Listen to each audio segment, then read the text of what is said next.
Let's continue our chat and meet our candidates on an individual level and do a one-on-one interview. And today we're down here at beautiful Lower River on the banks of the south arm of the mighty Clarence River. At the back of the Ferry Park Art Gallery with me right now is Melissa Hardwick. Hello, Melissa. How are you? I'm fine, thank you. Thank you so much for having a chat to us today. It's pre-poll day today being Saturday. You've got a week now of pre-polling. How are you feeling going into it? I thought I was tired before, but I think perhaps it's only just begun. Feels like a bit of a marathon, yeah. So tell us a bit more about you. You're a local. Complicated, yes, local. Local, but not for the last 35 years. So that's big. And I'm acknowledging this kind of weird balance in that I'm extremely local and also haven't been here since forever. So I'm like a new person as well. My family's, been here for over 150 years. And you were born here though? Yeah. Oh yeah, Maclean Hospital, Yep. Yamba Primary, Maclean, yeah. Okay. Yeah. So what brought you back to the Lower River? We've wanted to come back basically our whole adult lives. We travelled around we went to Mudgee and then Canada and then Adelaide for work, always with the intention to come back to the farm. We've just bought my mother's farm. But we honestly couldn't afford to do that without leaving and doing our careers and then coming back. Yeah. So, finally, What sort of farming? Sugarcane. Sugarcane. Yeah, And how's that going? So it's harvest season. Harvest season, we've harvested one paddock so far, another fire tonight maybe. We're new, we own a tractor. we're still finding our way. And are you driving the tractor? Do you get into the big rig? I'm not at that point yet. No. Okay. Who do you leave that up to? My husband is doing some of it. We've got a share farmer doing some of it. And we've also got a farmer up the road helping us because it'll take 2 years to transition to us fully running it. Yeah. Fantastic. Yeah. So why did you decide to run for council? After a couple of weeks and the intensive nature of it, I'm starting to wonder myself. Coming home for the first couple of months, I was involved in the Harwood 150th, the mill celebrations. And I walked into the Cane Growers Association and there was my grandfather's name up on a board. So there's always felt like there's this sort of ancestors, the weight of expectation. My dad was a school teacher at Maclean High for 50 years, I think it was. So it's always felt like there's a certain obligation to give back. And someone said when we first arrived, because we've both got professions that are a little more obscure, and we thought we'd just lob in and get some great jobs and, things would be sweet. And someone said you sort of have to make a deposit. You have to earn your stripes here. You have to really give of yourself before sort of enjoying the fruits of the place. And that just seemed to make sense. You can tell I've maybe got parents who were teachers because I like to talk and I don't normally get too upset about public speaking or opinions or... So is there anything that sort of triggered you? Had you been watching council meetings or was there anything in the community that sort of sparked that interest saying, well, I think I could do better or this needs to be done and I could make an impact in that area? I'm too scared to say, yes, I'll make a difference or do something better, because I think what really does happen is you lob in and you go, oh my gosh, this is significantly more complex than I thought. I have worked in local government in Canada and in Adelaide, so I've always been intrigued and curious.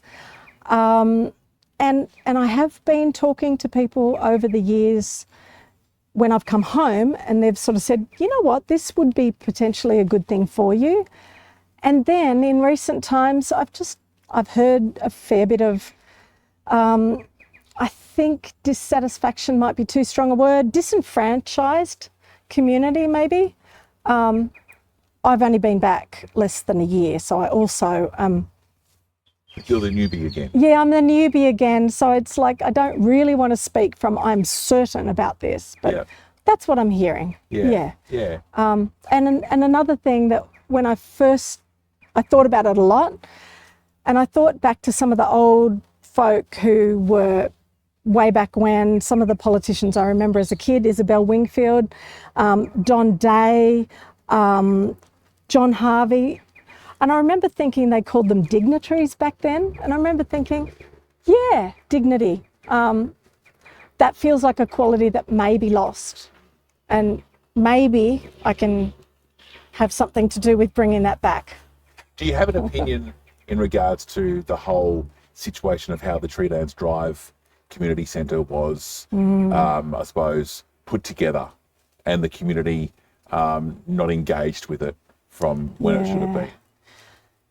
That's where being away has made it hard for me to fully understand all the process steps. I understand that the state government kind of put out some framework saying all of your various facilities around the state, this phrase, aren't fit for purpose. And I've got a sustainability background, so for me it's really interesting to think about reuse of things. I am not someone who thinks you should demolish things and rebuild for the sake of technology, but if that is where the state direction is going, that makes it really hard for little old councils to resist, I guess. I can't recall the exact timing, but I'm presuming it's right off the back of drought, COVID, floods, then bang.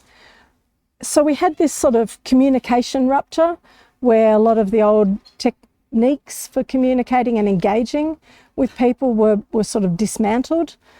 And that seemed to happen at the same time as sort of a new, I think it might be a hierarchical thing, that there's sort of council is this big purveyor of all of the knowledge and methods and process, and then there's just the ordinary common person. And it feels like all of those things just became this perfect storm. Heaps of government money, then suddenly none. So it's a little bit like some of the other big issues like the pool, Treelands Drive, West Yamba. It's like that film, you know, The Perfect Storm, where all these things happen. And it feels to me like they're all sort of systemic fails.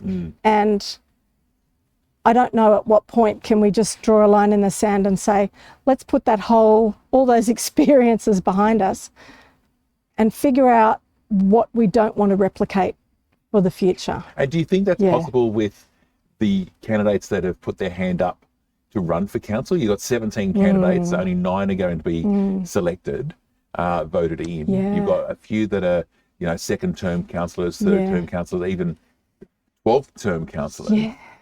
With the mix that's sort of there, the possibilities, I mean, you know, who could get on, who won't get on.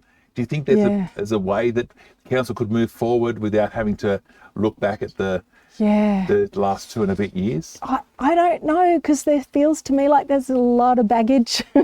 and again, I can sort of hide behind this being a new person. How convenient. And sort of say, well, that I can't participate, or I don't know that.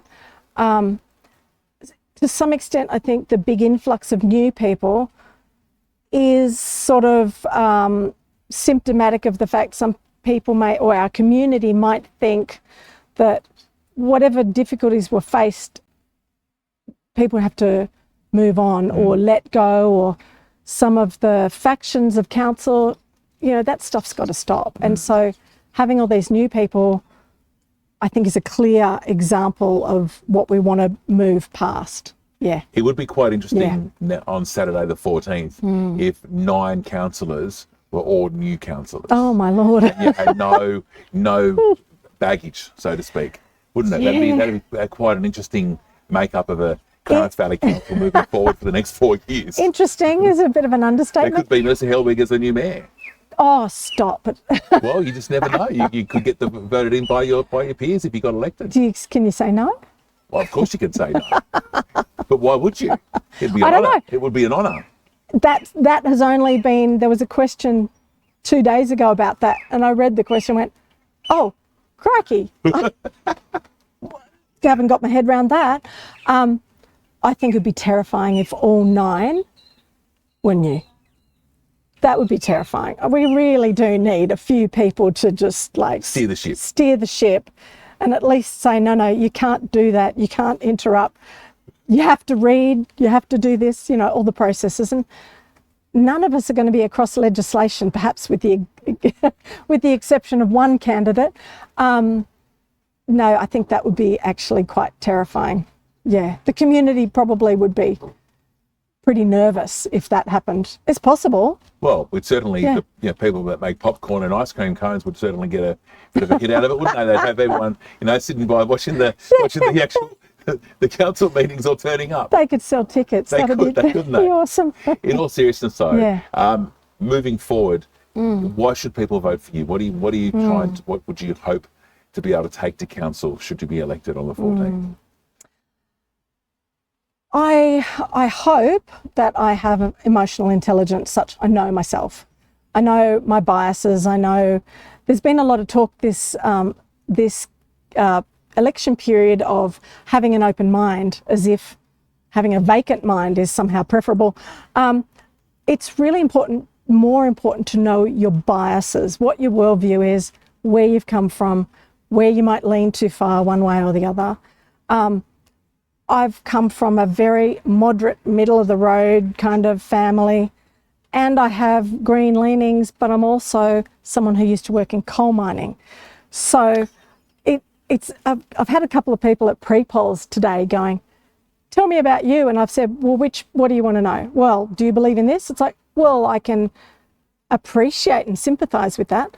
And what about that? I can appreciate and sympathise with that too.